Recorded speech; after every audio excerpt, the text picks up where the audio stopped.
चालाक लोमड़ी और बकरी की कहानी भी बहुत पुरानी कहानी है।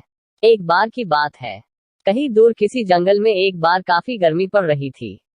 जंगल के छोटे तालाब सूख जाते हैं। एक फॉक्स जो उस जंगल में ही रहता है, उसे काफी ज्यादा पेज लगे थे। वह पानी को दुर्घटना उद्देश्य की खोज कर रहा था। तभी उसे एक कुआं दिखाई दिया। जब वह लोमड़ी के पास पहुंची के पास गया और उसने उसे अंदर झांकते देखा तो वह उस कुएं में पानी में दिखा। तभी उसका पैर फिसल गया और वह गिरती चली गई। वह रोने लगा और सोचने लगा कि अब वह बाहर कैसे निकला। तभी उसकी आवाज एक बकरी को सुनाई दी। ये बकरी उसी के पास से जा रही थी। आवाज सुनने के बाद बकरी ने कुएं में देखा। जब उसने कुएं में देखा तो उसे उस कुएं के पानी में लोमड़ नजर आई।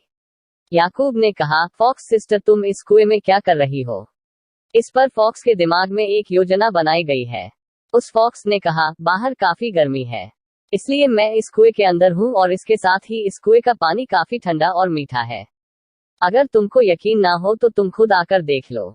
इस बात को सुनकर बकरी ने कुछ जाने और समझने की कोशिश की।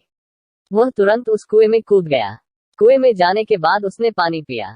कुएं का पानी सच में बहुत मीठा था। इसके बाद बकरी ने फॉक्स से कहा, बहन, हम बाहर कैसे निकलेंगे? इस पर मुझे फॉक्स ने कहा, पहले तुम सहयोग दे दो ताकि मैं बाहर निकल जाऊं, फिर मैं हूं बाहर निकाल लूंगी। इस बात पर बकरी तैयार हो गई। इस तरह से वह चालाक लोमड़ी उस कुएं से बाहर आ गई। बकरी ने आवाज दी, बहन ने मुझे भी बाहर निकाल दिया। इस पर फॉक्स ने कहा, मैं आप बाहर कैसे निकलूं? आपको अंदर जाने से पहले डाकिया होना चाहिए था।